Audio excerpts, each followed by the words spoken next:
News of the Day has started its work with important and current news of the day.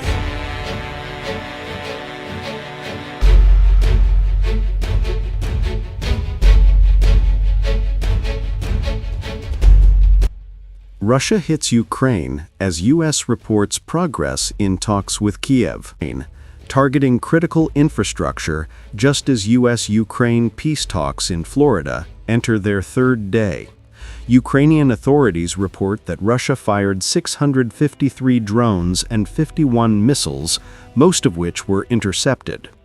Russia claims it is targeting military-industrial facilities as well as energy and port infrastructure.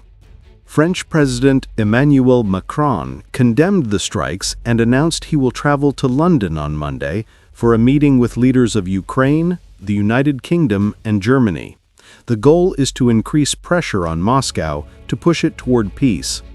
Macron said the meeting will include President Zelensky, UK Prime Minister Keir Starmer, and German Chancellor Friedrich Merz to review the progress of US-mediated negotiations.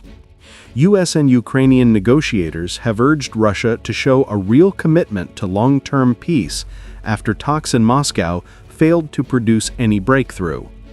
Meanwhile, Russia has intensified attacks on Ukraine's energy sector, causing widespread blackouts. President Zelensky criticized the strike on the Fastiv rail hub, calling it militarily meaningless. He said Russian forces knew the target had no strategic value. Ukraine also reported that the Zaporizhzhia nuclear power plant, controlled by Russia, temporarily lost all external power, the 11th time since the invasion. Although the plant is not producing electricity, it still needs power to avoid a meltdown. In Florida, U.S. envoy Steve Witkoff said negotiations with Ukrainian security chief Rustem Umerov had been constructive. Both sides agreed on a framework for future security arrangements, although details remain undisclosed. The talks also included Jared Kushner, son-in-law of U.S. President Donald Trump. Ukraine's delegation was briefed on Witkoff's recent 5-hour meeting with President Putin in Moscow. Despite lengthy discussions, the Kremlin said no compromise had been reached on the U.S. peace plan. While Putin expressed readiness to continue negotiations, Ukraine and European allies question his true intentions. Zelensky said he expected full information about the Moscow talks and criticized any delays he believes are used by Russia to prolong the war.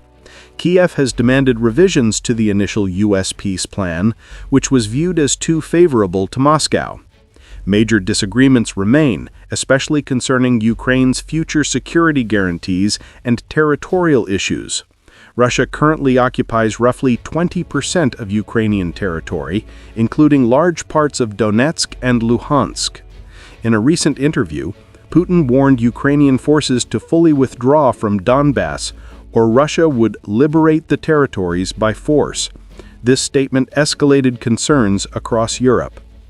Kyiv maintains that the only effective long-term deterrence against Russia is NATO membership or full security guarantees. However, Russia strongly opposes this, and Trump has stated he does not support Ukraine joining the alliance.